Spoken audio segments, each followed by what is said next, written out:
Olá, pessoal, tudo bem? Hoje nós vamos falar sobre atualidade fiscal, é o nosso último assunto aí da série de vídeos de finanças públicas. Nós vamos trazer então alguns conceitos importantes para essa aula. Vamos falar do histórico, dos modelos utilizados aí no nosso país e também eu vou trazer alguns aspectos contemporâneos de como estão as nossas contas públicas, né, nessa questão fiscal, ok? Então vamos lá. As metas fiscais, então, são parâmetros de estabilidade econômica e controle no endividamento público. Quem trouxe, quem exigiu essas metas? A Lei de Responsabilidade Fiscal, que é a Lei Complementar 101 de 2000. Onde elas estão presentes? Na Lei de Diretriz Orçamentária. Então, ano a ano, os governos, né, municipal, estadual e federal, se organizam em relação às metas, que elas precisam ser cumpridas ao longo do exercício do ano seguinte. O resultado nominal, então, é aquele resultado bruto, né? Diferença entre receitas e despesas totais. É toda somatória. Então, eu vou considerar o efeito da inflação nessa conta, por exemplo. Resultado primário, então, aquele confronto de receitas e despesas primárias, e eu não considero os juros nominais da dívida. Lembra que aí o resultado operacional, os juros considerados são os juros reais, então, para eu ter um resultado em países que estão sofrendo com hiperinflação. O déficit primário, então, uma parcela do aumento da dívida líquida, resultante do financiamento de gastos primários, que são despesas não financeiras, aquelas despesas correntes, né? De manutenção da máquina pública, que ultrapassam as receitas primárias, que também são as receitas não financeiras, né? São as receitas correntes. Ok? Dito isso. Então vamos para a nossa linha do tempo. A gente começa lá em 1988 com a Constituição Federal. Então foi o grande primeiro marco, né, das finanças públicas, como a gente falou. Se nós formos pegar também a parte de orçamento, aí vem lá na década de 60. Mas para a questão fiscal, então começa ali com a regra de ouro, né, que foi estabelecida pela Constituição Federal. Então, no artigo 167, ele traz sobre as vedações. E quais são, né, essas vedações e o que que é essa regra de ouro? Então, nós temos despesas de capital e despesas correntes nas contas públicas federais, né? O que que é uma despesa de capital? Por exemplo, eu vou realizar um investimento, uma obra pública, eu vou construir um posto de saúde. A construção desse novo posto de saúde é uma despesa de capital. Já a manutenção desse posto de saúde após a sua construção, a manutenção do dia a dia, né? Contratar enfermeiros, técnicos, médicos, comprar medicamentos, tudo que precisa para funcionar no dia a dia, né? Pagar energia, conta de energia elétrica, de água e assim por diante. Então, essas despesas de manutenção desse posto de saúde são despesas correntes. Por que que eu estou falando isso? Porque a regra de ouro, né? Nela, o governo só pode se endividar para fazer gastos que gerem benefícios à sociedade ao longo do tempo. Então, só pode se endividar para fazer despesas de capital. Não pode gerar dívida para despesas correntes. Por quê? Porque o que se entende, né, desde aí da Constituição Federal, é que você, cumprindo a regra de ouro, você não vai penalizar gerações futuras, né, com o que é gasto, despesa de hoje, para manter o que existiu hoje, que as gerações de hoje estão aproveitando. Então, hoje as gerações estão utilizando aquele posto de saúde, aquela manutenção para ele existir, né? Para as novas gerações, nós vamos ampliar o posto de saúde, vamos comprar mais máquinas e equipamentos, vamos investir em tecnologia, vamos construir um hospital novo em frente ao posto de saúde ou próximo, né? E aí sim, aí pode criar dívida, mas claro, sempre respeitando os limites, né?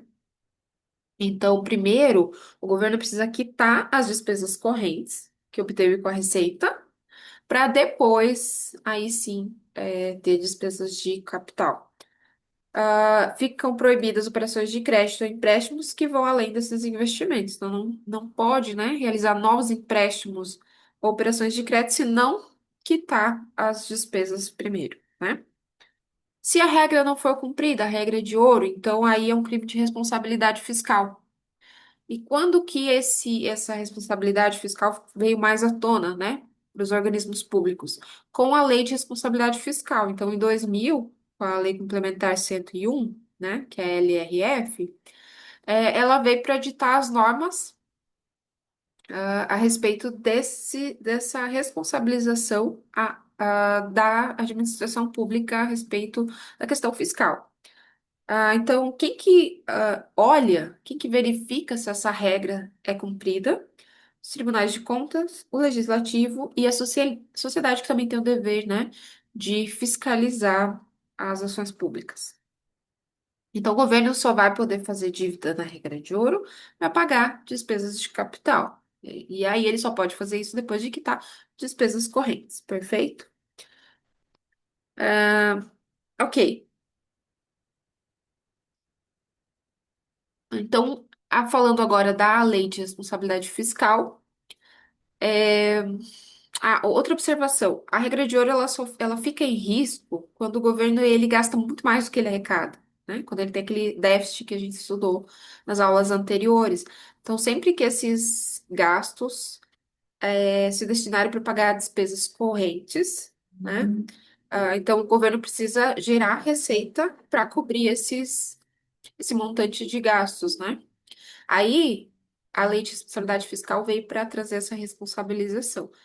Só que ela é procíclica. O que que significa? Ela agrava crises em momentos de baixa e incentiva gastos excessivos em momentos de boom, né? E a gente precisava de algo anticíclico na economia.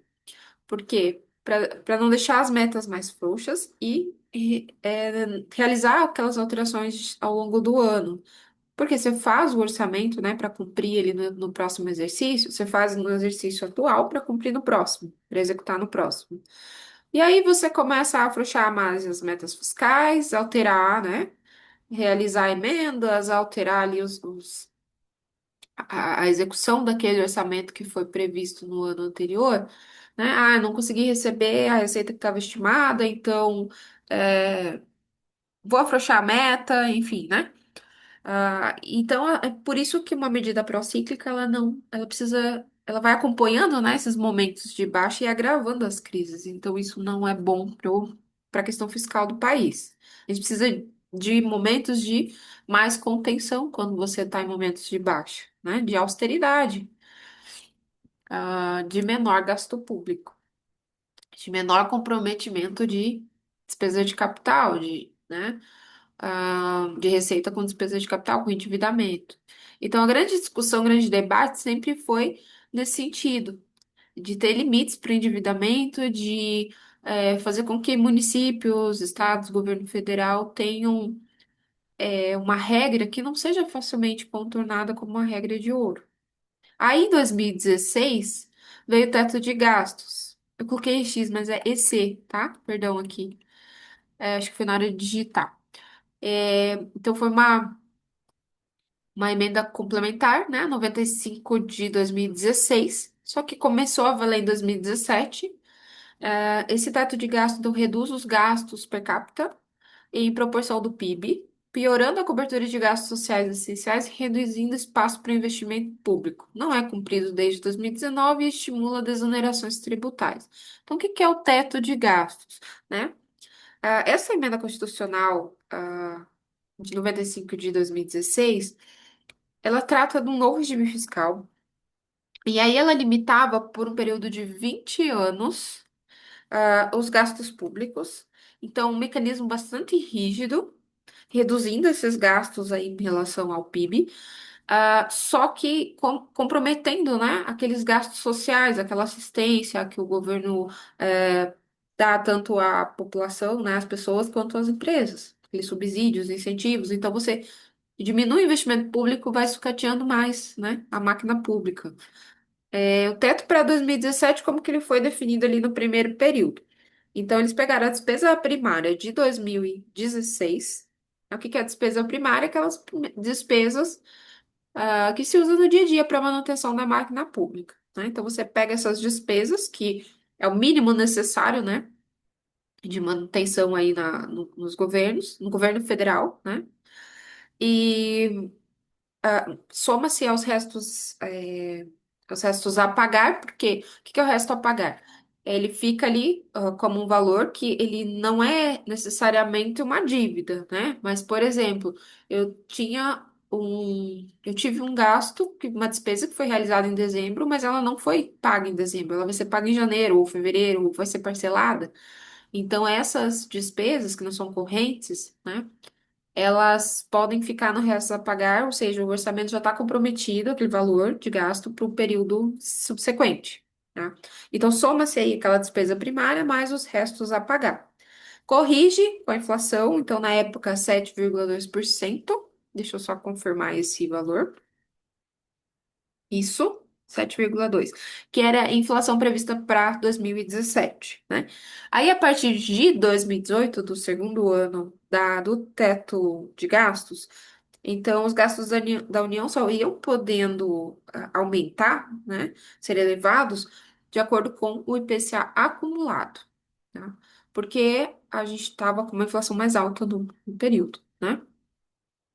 O regime, então, ele é válido para o orçamento fiscal e da Seguridade Social, então ele acaba, né,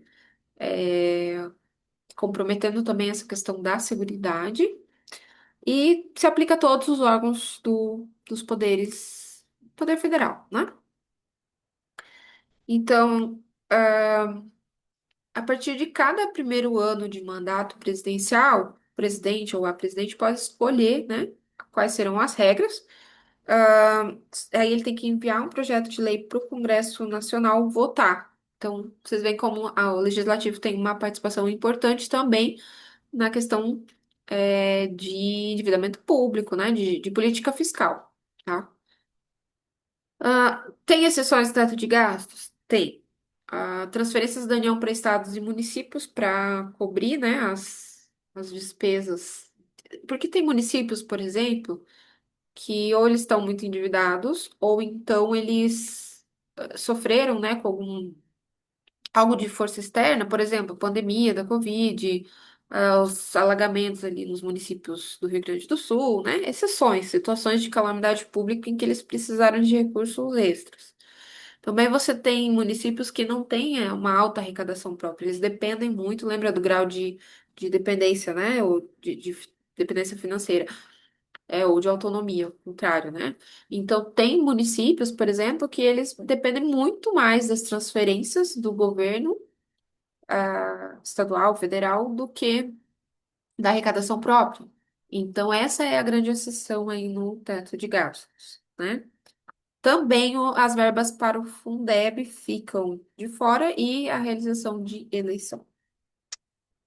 Só que esse tipo de modelo, esse teto, né, a gente tem um teto aí, um máximo de gastos, ele não estava prevendo situações como a que eu mencionei de calamidade pública, como a pandemia. Então, não estava prevendo.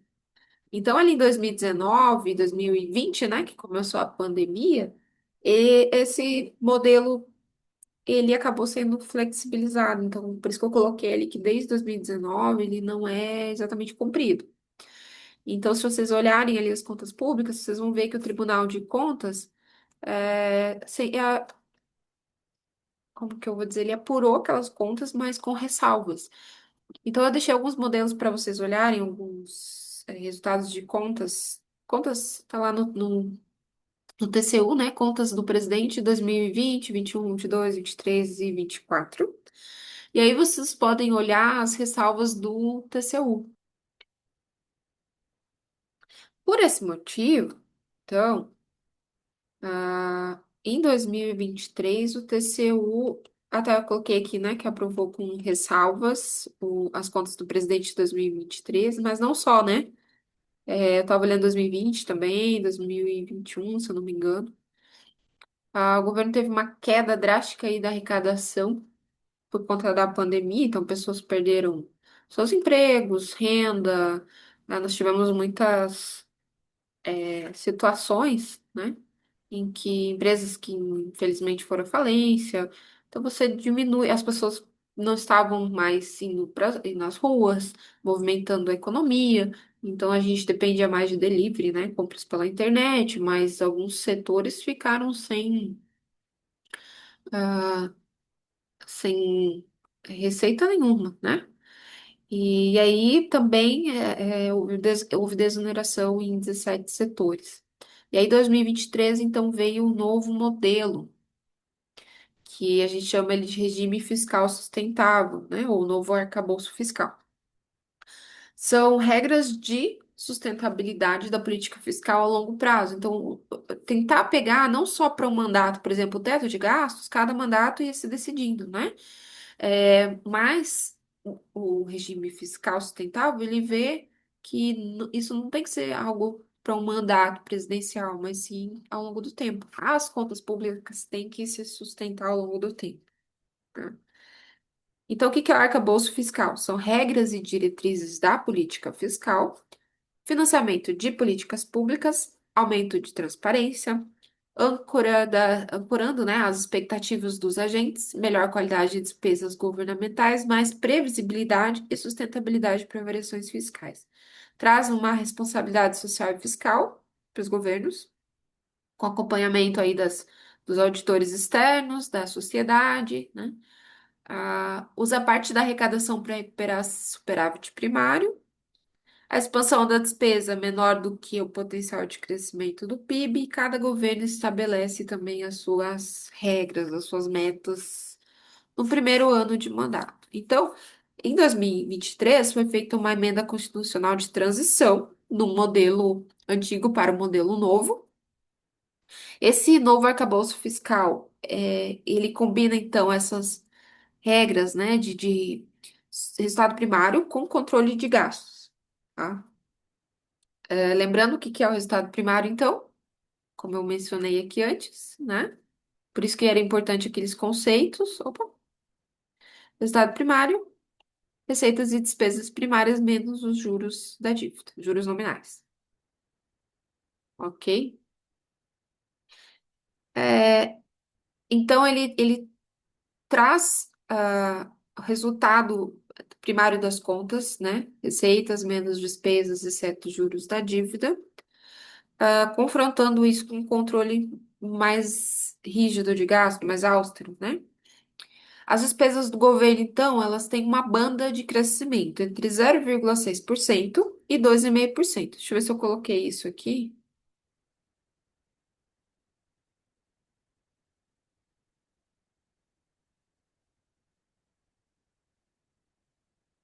Acho que não, mas tudo bem. É,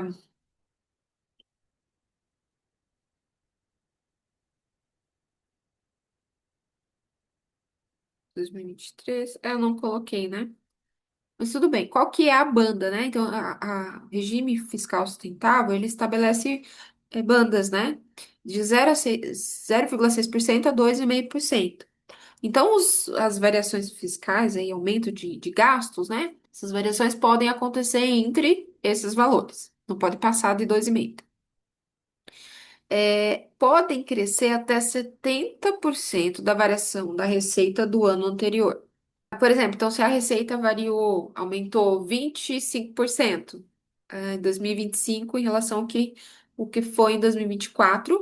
Então, os gastos podem crescer até 70% dessa variação, tá? Desses aumento de 25%, então 70% é que pode aumentar de gastos, tá?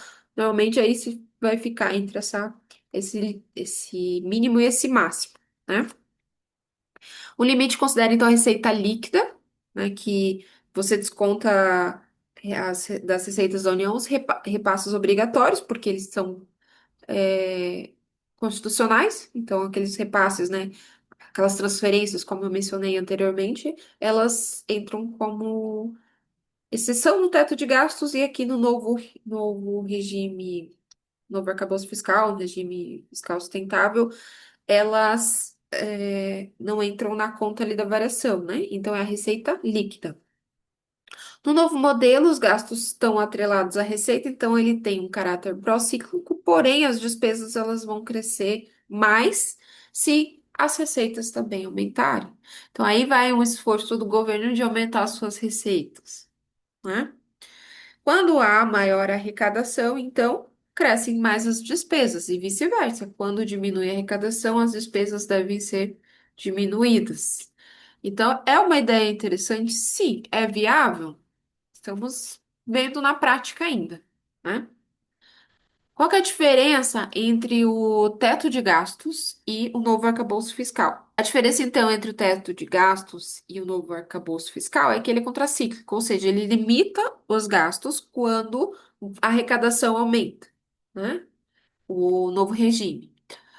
O teto de gastos era pró-cíclico, né? Então, ele acompanhava no mesmo sentido. Estou aumentando, como eu coloquei aqui,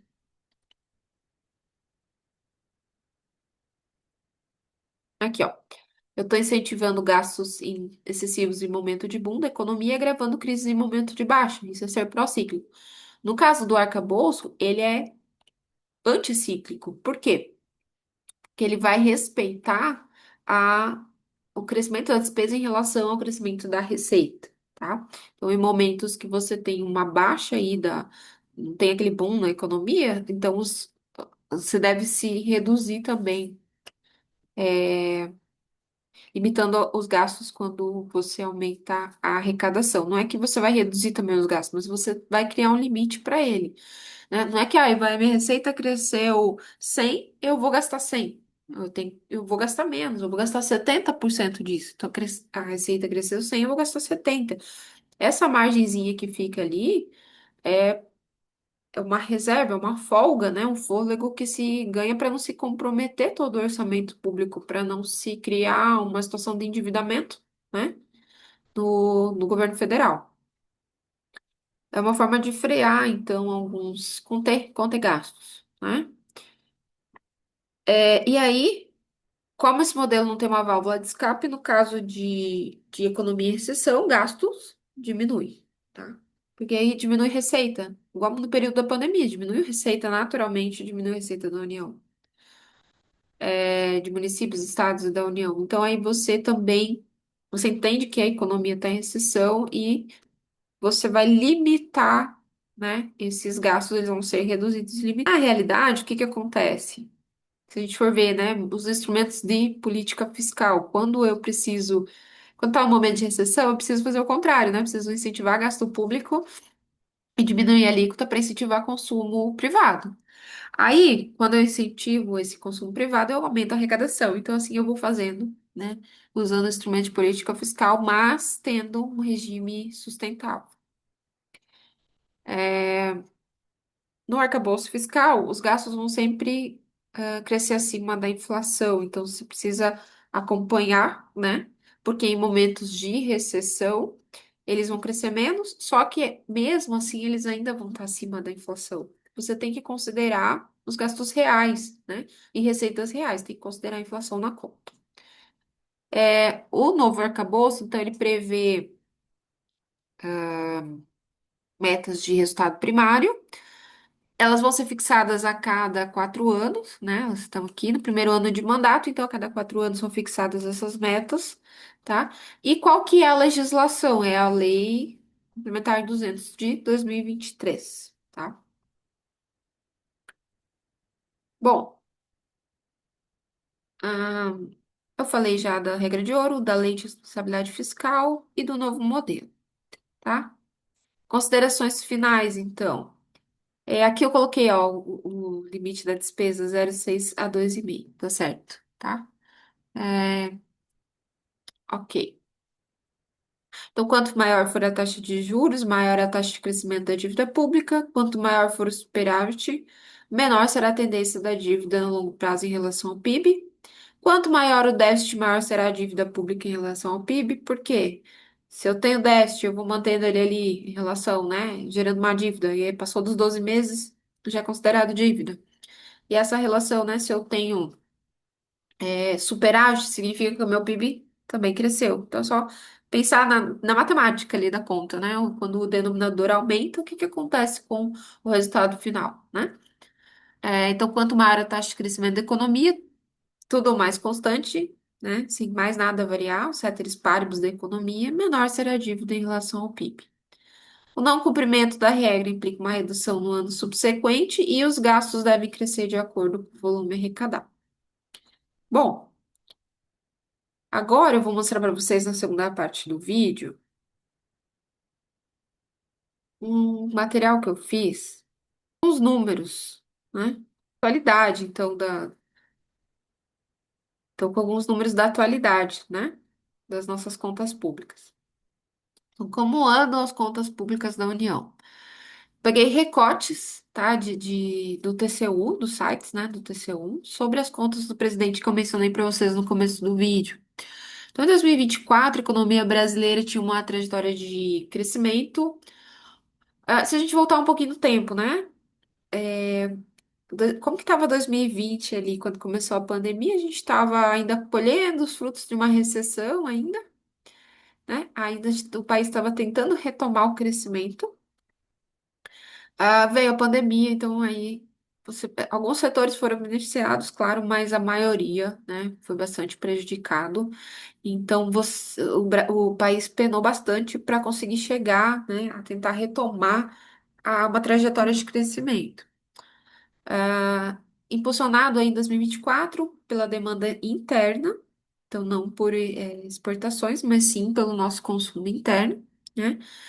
Consumo das famílias e investimento das empresas. Então, os investidores voltaram a ter expectativas, né, de acreditar na economia do país, então abrir novas empresas, né, fazer investimentos, de capital nas fábricas, nas indústrias, na agricultura, né? Apesar desse desempenho positivo, então a gente ainda tem incertezas fiscais e pressões inflacionárias. Para conter essa inflação, o que que o governo está fazendo? Aumentando a taxa de juros, a Selic, né? Até que ponto? Bom, o Banco Central se posicionou que vai até determinado ponto, né? Acho que até 15%. Depois vai parar de aumentar a taxa de juros. Aí vai ter que tomar outras medidas, né, para conter a inflação. Essas pressões inflacionárias e incertezas fiscais elevaram a percepção de risco e dificultaram a condução da política monetária no país, que é feita pelo Banco Central. A inflação, então, superou a meta anual, pressionada pelos preços de alimentos, serviço. Nós sentimos, né, no dia a dia como alguns alimentos aumentaram muito de preço, como tudo ficou mais caro.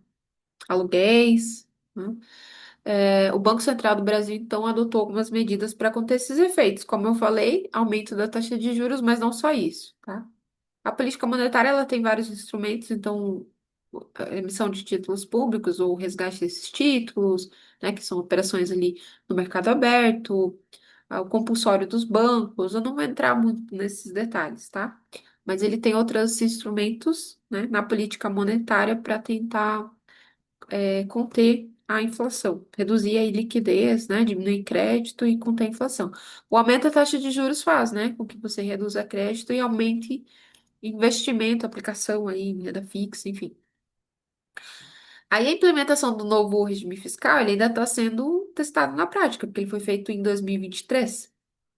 Ele impôs mais restrições, como nós vimos, né?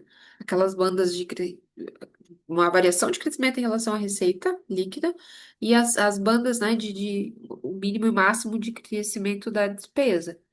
Então, restrições à política fiscal e exigindo ajustes como bloqueios orçamentários, uso de deduções legais para atingir a meta primária. Nesse caso, então, a dívida pública aumentou em relação ao PIB, indicando deterioração de alguns indicadores de custo e qualidade, apesar do ganho no prazo médio de vencimento. O que que isso quer dizer? Então, por que que nós medimos a dívida pública em relação ao PIB? É um parâmetro para comparar com outras regiões, com outros países, para a gente dimensionar o quanto a nossa dívida está crescendo. Será que é uma vez o PIB, uma vez e meia nosso PIB? Então, quanto nós precisamos produzir para custear a nossa dívida? Né? Então, é um parâmetro importante, né, é, parâmetro fiscal importante para as contas públicas. Benefícios tributários, financeiros e creditícios somaram 678,4 bilhões, ou seja, 5,89% do PIB, menor percentual desde 2020.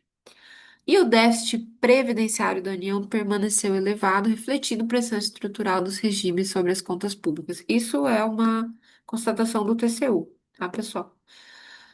Então, o desempenho do orçamento fiscal e seguridade social foi superior ao do orçamento de investimentos estatais. com empenho de 88,7% para o orçamento fiscal e seguridade social e 63% de investimento nas estatais. Aqui a gente tem uma taxa, um gráfico da taxa de crescimento do PIB em termos reais, ou seja, eu estou expurgando o efeito da inflação nesse número, tá? Por isso que é 3,4, 3,2. Então, em 2024, o PIB totalizou 11 bilhões 744 milhões, né? Teve um crescimento real, então, de 13,4%. É um crescimento. O que que é o crescimento real? É tirando o efeito do aumento de preços. Então, é o crescimento que foi na prática mesmo, né? Que daí a gente pode sentir o, de crescimento no país. Em 2023, foi de 3,2, né? Então, ele era 11 bilhões 358 bilhões, né? Nosso PIB. Vocês podem ver, né, que a gente teve períodos aqui, ó. Por exemplo, 2008, nós tivemos a crise financeira mundial. 2016, 17, né, a gente teve uma recessão sentida também como resultado lá de 2008 ainda. 2020, pandemia. Então, agora que a gente está tentando recuperar a economia novamente. Aqui é uma variação anual do PIB e componentes da demanda agregada. Quais são os componentes da demanda agregada? Lembra do modelinho fiscal? O que que compõe a demanda, né? O nosso produto final. Então, é consumo, investimento, né? Por exemplo, aqui, ó, despesa de consumo das famílias, investimento das empresas, do gasto público, né? Investimento do país, que é a nossa formação bruta de capital fixo, importação de bens e serviços, despesa de consumo nos gastos do governo, da administração pública, enfim. Então, consumo, investimento, poupança, né? Eles vão formar aí a demanda agregada.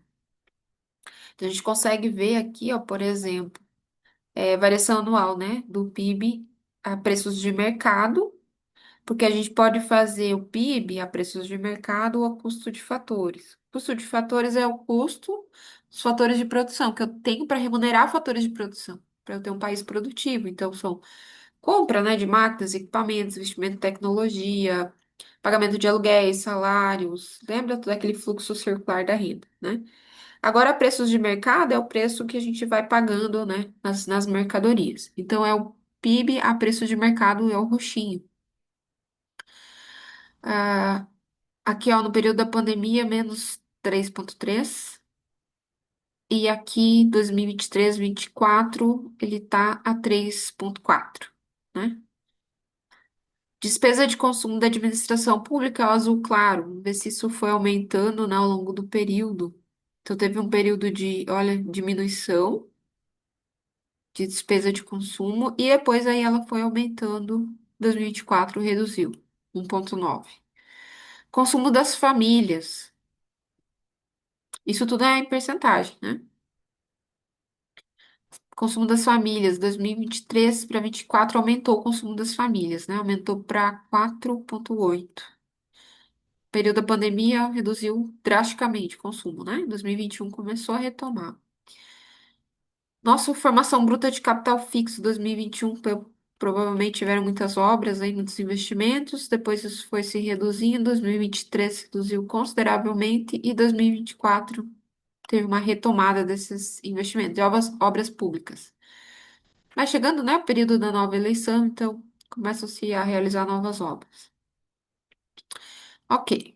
Então, importação também aumentou e exportação, que é o laranja, diminuiu em 2024. Como andam as contas públicas da União, né? Uma percepção de participação dos componentes do PIB em 2024. Então, esse mesmo gráfico aqui, agora observando ele, né?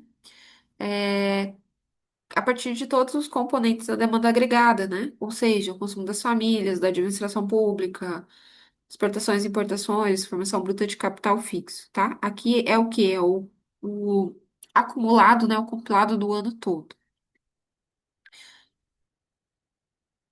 A gente teve uma baixa nas importações e o que mais que mais teve de participação no PIB foi consumo das famílias. 2024, nossa carga tributária bruta, ela alcançou 32,32% do PIB. Ou seja, ela aumentou em 2,06 pontos percentuais em relação a 2023. Então, nossa carga tributária aumentou. É uma sinalização de política fiscal, né? Quando você precisa de mais receita, ou você reduz gasto público, ou você aumenta, a arrecadação. Ou um pouco dos dois, ok? Aqui, nesse próximo gráfico, então, a gente traz a evolução da receita da carga tributária, né? Disponível à União. Então, a receita líquida da União, né? É esse primeiro aqui, azul mais forte, as transferências azul mais claro. O regime, né, geral de previdência social está na faixa aqui dos 15%. Governos estaduais, 5% e municipais, menos de 5%. Essa é a contribuição, né, da arrecadação. Então, quais são as maiores arrecadações aí? A maior, eu acredito, né, que seja aqui da União, tá? Não tem exatamente os valores aí. Em 2024, não foi possível atingir a meta de inflação de 3%. Ela tem tolerância de 1,5% para mais ou para menos. E nós tivemos o encerramento do ano com 4,83% de inflação, então foi acima da meta. A política fiscal foi conduzida sobre o novo regime fiscal sustentável, que é a ALC 200/2023. Olha, então na prática, né, o que a gente viu ali na teoria. E o país teve desafios significativos para alinhar receitas e despesas às metas fiscais estabelecidas. A arrecadação ficou abaixo do previsto, mesmo que a gente teve um aumento do consumo das famílias e, enfim. Ok. A meta de resultado primário foi cumprida com superávit de 15 bilhões, ok? Nós tivemos deduções, né, em relação lá ao Rio Grande do Sul, então o governo federal, ele teve uma ação a respeito, né, do que aconteceu no Rio Grande, né? Bloqueou algumas dívidas que o governo do Rio Grande do Sul tinha, então teve um pacote de medidas, né, para tentar ajudar lá a situação calamitosa que estava no Rio Grande do Sul ano passado. A sustentabilidade fiscal, então, segue pressionada por rigidez da estrutura das despesas e incerteza quanto à recorrência de receitas. Cada ano a receita pode vir em maior ou menor número. Depende muito daqueles componentes do PIB, ali, da demanda agregada. Incentivar a demanda para você ter receita. Em 2024, a arrecadação de receita primária do governo totalizou 2,7 trilhões brutos. Então, ficou 15% abaixo do que estava previsto na lei orçamentária. Então, o governo estimou uma receita primária, que são aquelas da atividade tributária e prestação de serviços do Estado. E ele arrecadou 1,5% a menos. Que, se você coloca em termos aí de trilhões de reais, bilhões de reais, então 1,5% é bastante, é um valor considerável, né? Então, aqui a nossa receita total, ela foi 1,5% a menos do estimado. A receita administrada pela Receita Federal do Brasil, do Imposto de Renda, né? E outros, estão todos aqui abaixo, né? Imposto de Renda, COFINS, CSLL, PIS, PASEP, IPI, etc., até a CID aqui, foi menos 3,6%. Que mais? Então, arrecadação líquida. é,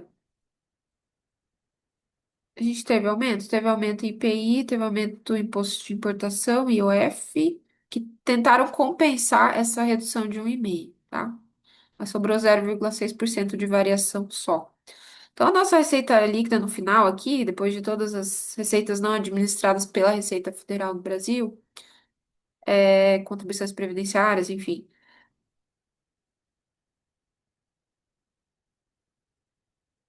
deu menos 1,4% do que era estimado na lei orçamentária anual. Então, é uma diferença bastante considerável. São dados do Tesouro, tá? E as despesas primárias? Então, a receita primária diminuiu. O que aconteceu com as despesas primárias? Que são aquelas despesas correntes, né? Para manutenção da máquina pública, para oferta de serviço público para a sociedade e manutenção da máquina pública. Vamos ver aqui os números. Então, 2024, as despesas primárias representaram 18,8% do PIB, né? Esse foi o gasto público, tá aqui, inclusive, nesse gráfico aqui, 18, opa, 18,8%, né? Despesa de consumo do governo, esse verdinho aqui.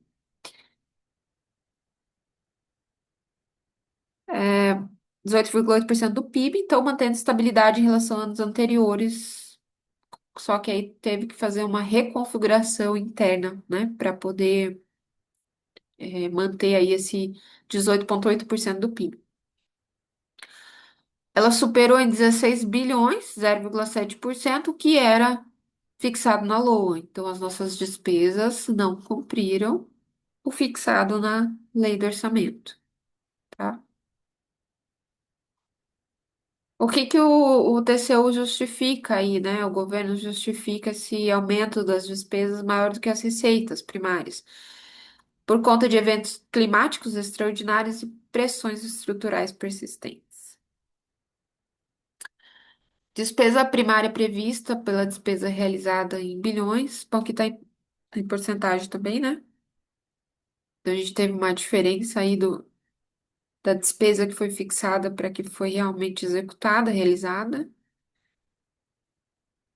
Ok, vou deixar isso aqui para vocês lerem depois.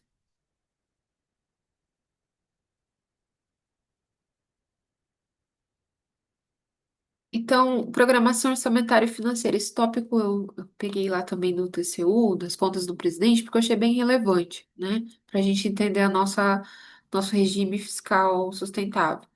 Então, esse modelo de teto de despesas primárias, que foi instituído pela Lei Complementar 200/2023, condicionou a execução orçamentária e financeira do governo central em 2024. Então, foi o principal fator que bloqueou dotações discricionárias ao longo do exercício, ao longo do período, né, do ano. Então, essa observância desse limite já estava previsto no novo regime, e o governo teve que fazer sucessivos ajustes nas dotações orçamentárias. Então, vocês imaginem, né? Para você compatibilizar receitas com despesas, né, você tem que aumentar um pouco a arrecadação, diminuir gasto público, então fazer ajustes nas contas públicas, tá? O que é um esforço que não é nada fácil. Os bloqueios orçamentários estão contribuindo para atingir a meta fixada lá na Lei de Diretriz Orçamentária. É importante vocês abrirem a LDO para verificar, tá? De 2023 e 2024 para avaliar. Ok? Aqui está o nosso resultado primário. Então, indica que ele foi negativo, né? Depois dos ajustes, ele teve um aumento, né, negativo no nosso resultado primário. Aqui foi o resultado das empresas do investimento nas estatais, né? Depois vocês dão uma olhada melhor aqui, tá? Vou passar um pouco mais rápido para a aula não ficar tão comprida. Isso é importante, né? Os juros nominais incorporados ao estoque da dívida. Deixa eu voltar um pouquinho. Então, a nossa dívida bruta do governo geral, que é a DBGG, e a DPF, que é a dívida pública federal, elas cresceram em relação ao PIB, né? A proporção ao PIB em relação ao ano retrasado, 2023. Esse aumento, então, tem vários fatores. Encargos com juros, déficit primário, pressões fiscais, contenção, né, de gastos, mas também você tem que ter crescimento econômico, viabilizar crescimento econômico. Então, você teve uma deteriorização aí de custo e qualidade nos indicadores. O déficit primário do governo recuou de 264 bilhões em 2023 para 45 bilhões em 2024. Então, se melhora esses indicadores de déficit, mas o governo ainda está em déficit. Então, a nossa dívida, ela teve trajetória ascendente. Ela está a dívida bruta do governo federal em 9 bilhões. Em 2023, ela era de 8 bilhões. O que que aumenta essa dívida? O governo refinancia ela, então aumenta-se juros, né? E não se paga o principal da dívida. Então isso faz com que vá aumentando. Aumentou 2,7% do PIB. Então esse movimento decorreu do que eu mencionei, né? Dos juros nominais incorporados ao estoque da dívida. Porque toda vez que tem um refinanciamento, se vocês olharem nas contas públicas lá no balanço, no demonstrativo de resultado, lá no final tem das receitas, tem o refinanciamento da dívida pública federal. Esse valor entra como uma receita, só que na contrapartida você tem o pagamento dos juros e encargos da dívida, tá? A gente teve também desvalorização cambial, então nossa moeda passou a valer menos em relação ao dólar, elevando a nossa dívida externa, que é em dólar, e a emissão líquida de títulos públicos. O governo emitiu, aí que eu teria que ver, né? Quantos por cento que ele emitiu a menos ou que ele emitiu a mais, né? De títulos públicos, tá? Aí ele emitiu a mais, tá certo? Porque aí ele indexou a Selic, aqueles títulos, as LFTs, que são indexadas à Selic. Então, conforme aumenta a Selic, aumenta o pagamento desses títulos depois no vencimento. Então, o custo da dívida interna, ele é bastante sensível à variação da taxa Selic, nesse caso desses títulos.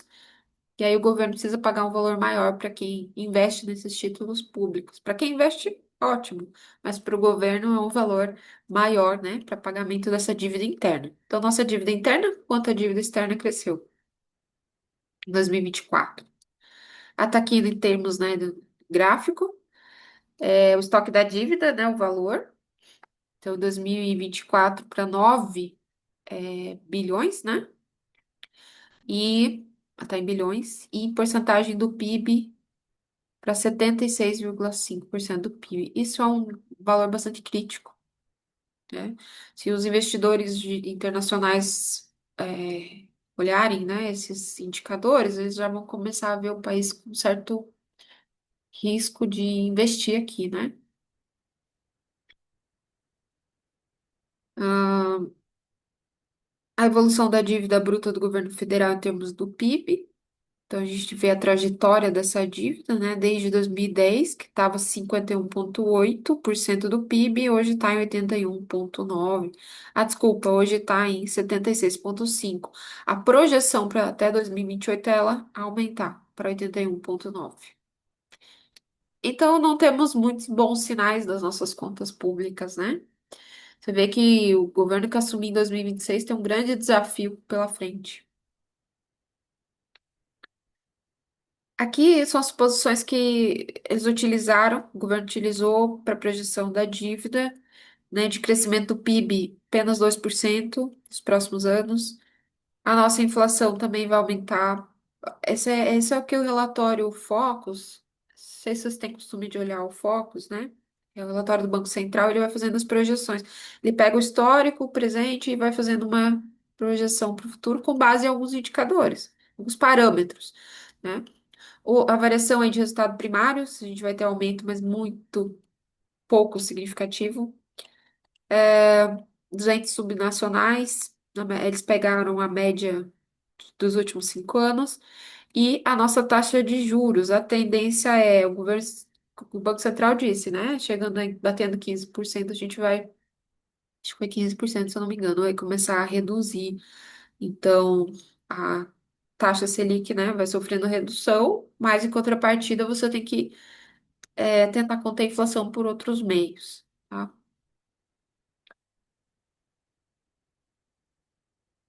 Aqui a previsão da receita versus despesa para 2024. Então, o que que era previsto, né? A gente teve um déficit aí do orçamento corrente de 259 bilhões. Por quê? Porque a nossa despesa corrente foi maior que a nossa receita corrente, tá? Isso gera um déficit, ou seja, as despesas foram de 3.069.222 e essa conta tem que fechar. Só que arrecadou-se 2.785 ao longo do período. O que acontece na LOA? Você estima a receita do ano seguinte, mas não necessariamente ela vai se concretizar. E aí você fixa a despesa com base nessa receita. Então, fixou a despesa com base na receita estimada de 3,069, só que não arrecadou tudo isso. E aí você tem um déficit. Você tem que tentar compensar no período seguinte, ou então você vai refinanciando a dívida para pagar essas despesas. Ok, vamos passar isso aqui. Aqui é a decomposição, né? Das receitas de capital e despesas de capital. É a continuação, tá? Do total. Então, a gente teve uma diferença também aqui, ok?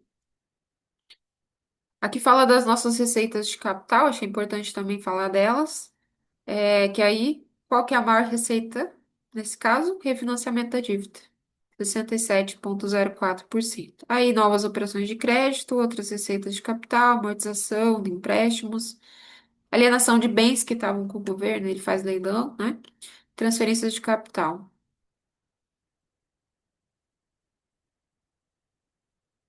A evolução das receitas orçamentárias em percentual do PIB, aí desde 2000 até 2024, então, é,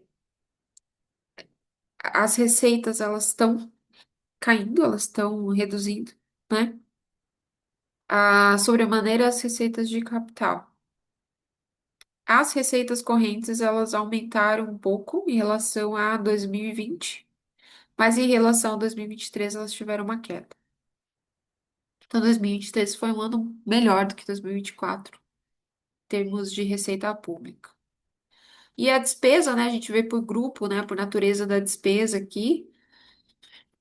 Então, qual que é a maior despesa? É a de pessoal em cargos sociais. A gente tem, lembra que tem um limite constitucional, né? De despesa com pessoal. Nós vimos isso também. Tem a despesa de juros em cargos da dívida, 80%. Outras despesas correntes. Então, tudo isso, no seu total, compromete a receita, né?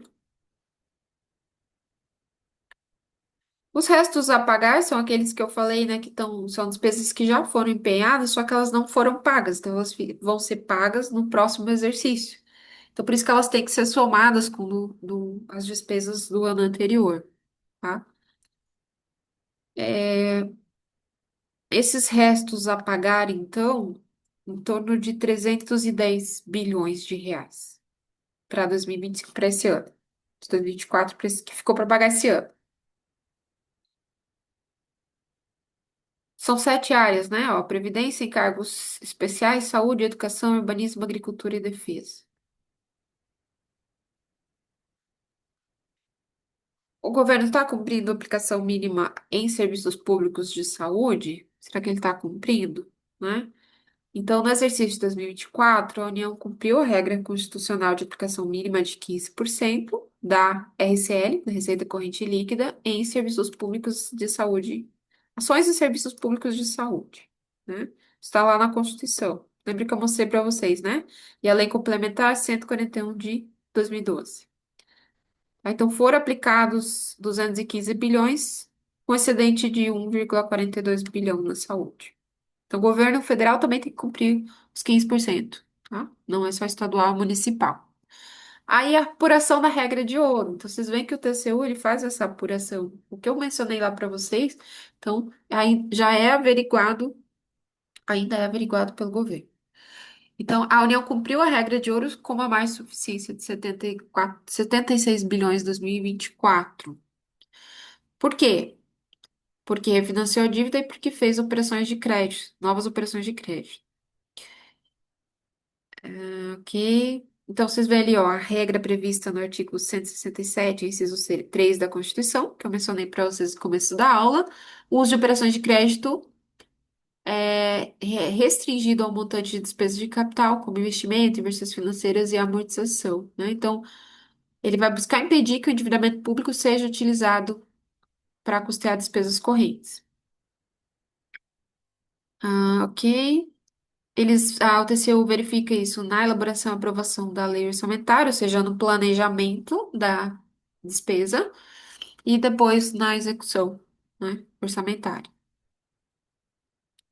Então, a Constituição não proíbe o uso de pressões de crédito expressamente, porém, só é admissível se o total de receitas de crédito não excedeu o da despesa de capital, né? Então, essa responsabilidade é apurada, né, pela regra de ouro, apurada pela Secretaria do Tesouro Nacional. E lembra que eu falei que isso veio após a LRF. Então, a aplicação da regra de ouro em 2024, então, ela foi, ela foi, né, cumprida. Aí eu mencionei para vocês os anos que ela não foi cumprida, né? 2020 ela não foi cumprida. Então, tem alguns períodos que a gente precisa verificar, né, melhor se realmente foi ou não foi, né, cumprida na prática e o que que o governo está observando. Como que ele está fazendo, né, para os ajustes nas contas públicas. Então, na proposta original, observou-se um excesso de 200 bilhões em receitas de operação de crédito em relação à despesa de capital. Então, recebeu-se, né, de operação de crédito e não teve despesa de novos investimentos. O que estava autorizada de operação de crédito na lei orçamentária foi menor, né? Foi do 2.230. O que estava autorizado era 2.431. O total de despesa de capital foi em 2.230, que era o que estava autorizado na LOA. Então, a regra de ouro, né, teve a suficiência de 200 milhões e 275 mil. É isso, né? Então, é isso aqui que a gente precisa olhar em cada conta do presidente, cada ano, se a regra de ouro foi cumprida, tá?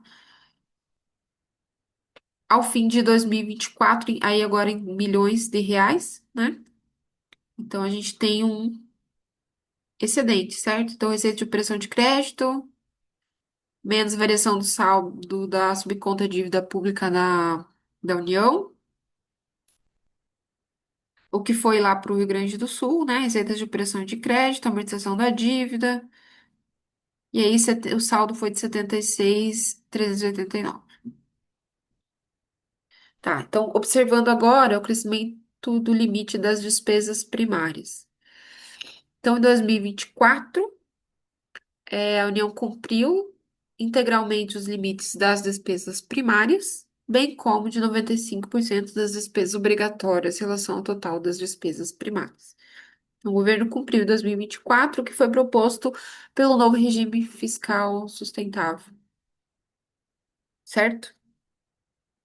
Aqui, ó, tá abaixo do limite, né? E em alguns casos está muito próximo do limite. A gente olha aqui o Poder Executivo, o Legislativo, o Judiciário, a Defensoria Pública da União e o Ministério Público da União. E no total, então, ficou abaixo do limite.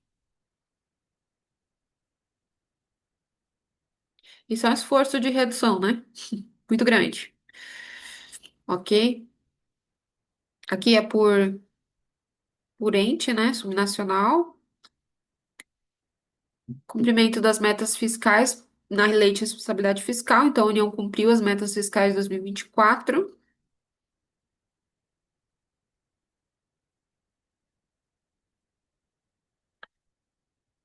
A nossa receita corrente líquida totalizou 1,430 bilhões. Que é a receita corrente líquida?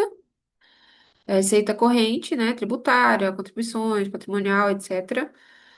Menos as deduções, que são as transferências constitucionais e legais, para estados e municípios, contribuições de plano de seguro social do servidor, enfim, PIS/PASEP, pensões militares. Aí a gente tem a receita corrente líquida.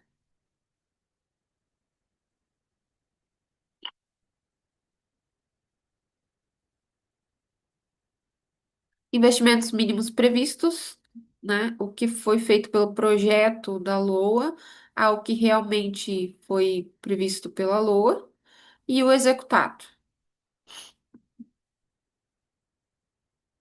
Aqui eu deixo um link para vocês darem uma olhadinha em relação à nossa dívida pública federal, né? Ela subiu, então, atualmente, né, em 2025, ela subiu 16 bilhões em março e atinge 7,51 trilhões. Então, a gente tá tendo aumento aí na dívida pública federal novamente, né? Então, a projeção que o Banco Central fez ali, o relatório Focus, né? Ela tá correta de aumento da dívida. Bom, pessoal, é isso. É, eu queria que vocês entendessem um pouquinho, né, de como que eu analiso as contas.